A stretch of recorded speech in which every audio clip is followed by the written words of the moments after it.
Kapitulli 21. Pasi u ndam prej tyre, shkuam drejt në kohë. Ditën tjetër në Rodos e që aty në Patar. Kur gjetëm një anije që shkonte në Fenikë, hipëm në të dhe u nisëm. Kaluam pranë Qiprës, e lam në të majt, lundruam drejt Siris dhe u ndalëm në Tir, sepse anija duhet të shkarkonte mallin aty. Kërkuam dishepujt dhe ndenjëm aty 7 ditë.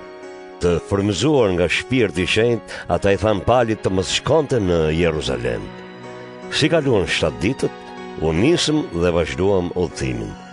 Dishepujt na shoqëruan deri jashtë qytetit të gjithë, bashkë me gratë e me fëmijët e tyre. Aty në breg të detit, ram në gjunjë, u lutëm dhe u përshëndetëm me njëri tjetrin. Atëherë ne hipëm në anije, ndërsa ata u kthyen në shtëpi. Kur mbaruam lundrimin, u nisëm nga Tiri për në Ptolemaid. Aty përshëndetëm vëllezërit besimtar dhe ndenjëm një ditë me ta. Të nesërmen, u nisëm e shkuam në Cezare. Hym në shtëpinë e Filip Ungjilltarit, që ishte njëri prej 7 dhjakëve, dhe ndenjëm tek ai. Ai kishte 4 vajza virgjëresha që profetizonin. Ne kishim disa ditë që rrinim aty, kur erdhi nga Judea një profet me emrin Hagab. Ai erdhi te ne, mori brezin e Palit, lidhi me të këmbët e duart dhe tha: Ja se ç'thot shpirti i shenjtë. Kështu do të lidhin në Jeruzalem judejnë të njeriun që mban këtë brez dhe do t'u adorzojnë paganëve. Kur dëgjuam këto fjalë ne dhe vendasit, ju lutëm Palit të mos shkonte në Jeruzalem. Atëherë Pali tha: Përse qani e ma coptoni zemrën kështu? Unë jam gati jo vetëm të më lidhin, por edhe të vdes në Jeruzalem për emrin e Zotit Jezu. Kur pam se ati nuk i mbushej mendja, ne heshtëm e tham: U bëft vullneti Zotit. Pas atyre ditëve u bëm gati për udhëtim dhe u nisëm për në Jeruzalem. Me ne erdhen edhe disa prej dishepujve nga Cezarea dhe na quan në shtëpinë e Mnason Qipriotit, një dishepull i hershëm, dhe qëndruan tek ai. Kur arritëm në Jeruzalem, vëllezërit besimtar na pritën me gëzim. Të nesërmen, Pali erdhi me ne te Jakobi. Aty kishin ardhur edhe të gjithë pleqtë e kishës. Si u përshëndet me ta, Pali u tregoi me hollësi gjithçka që kishte bërë Perëndia mes paganëve me anë të shërbesës së tij. Kur e dëgjuan, ata përlëvduan Perëndin dhe i than Palit: Vëlla, ti po e sheh se mira judejnë kanë besuar në Krishtin dhe vazhdojnë ta zbatojnë me zell ligjin e Mojsiut. Ata kanë marrë vesh se ti i mëson judejnë që jetojnë mes paganëve që të largohen nga ligji i Mojsiut dhe se u thua të mos i rrethpresin fëmijët e të mos i ndjekin traditat. Si t'ja bëjmë? Të gjithë do të dëgjojnë se ke ardhur. Bëj pra këtë që të themi. Këtu kemi 4 burra që kanë bërë një betim. Merri, kryej bashkë me të arritin e pastrimit dhe paguaj për flijimet e tyre, që ata të mund të ruajnë kokën. Kështu të gjithë do ta marrin vesh se asgjë nga ato që kanë thënë për ty nuk është e vërtetë, por që edhe ti vetë respekton ligjin e Mojsiut.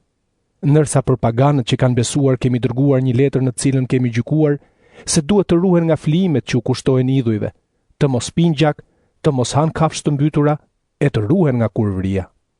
Atëherë Pali mori këta burra dhe të nesërmen, pasi kreu rritin e pastërimit bashkë me ta, hyri në tempull për të bërë të ditur se ishin përmbushur ditët e pastërimit dhe kishte ardhur koha kur secili të kushtonte flijimin.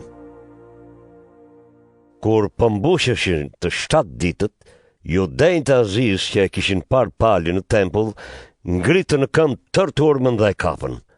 Ata bërtisnin: O burra izraelit, na ndihmoni, ky është ai që i mëson të gjithë kudo kundër popullit ton, kundër ligjit të Mojsiut dhe kundër këtij vendi. Përveç kësaj, ka sjell pagan në tempull dhe kështu e ka përdosur këtë vend të shenjtë. Ata e kishin parë Palin më parë në qytet bashkë me Trofim Efesianin dhe mendonin se Pali e kishte futur Trofinin në tempull. Atëherë tërë qyteti u vë në lëvizje dhe njerëzit u mblodhën në rrugë. E kapën Palin, e zvarritën jashtë tempullit dhe menjëherë mbyllën dyert. Ndërsa po kërkonin ta vrisnin, komandantit të kohortës i shkoi lajmin se ishte bërë rëmuj në tërë Jeruzalemin. A I mori me njëherë disa ushtare centurion dhe shkoi me nxitim deri turmës. Kur pa turma komandantin e kohortës dhe ushtarët, pushuan se rrahori palin. Atëherë u afrua komandanti, e kapi palin dhe urdhëroi që ta lidhnin me 2 vargoj hekuri. Pastaj filloi të hetonte se kush ishte pali dhe çfarë kishte bërë. Disa njerëz nga turma bërtisnin e thoshin një gjë, ndërsa të tjerë një gjë tjetër. Me që nuk mundi të merrte vesh gjë me saktësi për shkak të rrëmujës, urdhëroi ta sillnin palin në fortesë. Kur arriti pali të shkallët, turma ishte bërë aq e dhunshme sa ushtarëve I u desh ta mbartnin. Turma që po e ndiqte bërtiste. Kur po e çonin në fortesë palin, ai I tha komandantit të kohortës: A më lejohet të them diçka? Komandanti I tha: Di greqisht? Atëherë nuk që nge ti e egjiptiani, që nxiti një kryengritje para disa ditësh, dhe u përiu në shkretëtir 4.000 vrasësve. Pali I u përgjigj: Unë jam jude nga Tarsi I Kilikis, qytetari I një qyteti të rëndësishëm. Të lutem, më lejo t'i flas popullit. Pasi I dha leje komandanti, Pali qëndroi te shkallët dhe I bëri shenjë me dorë popullit për qetësi. Si u bë qetësi e madhe, foli në hebraisht e u tha: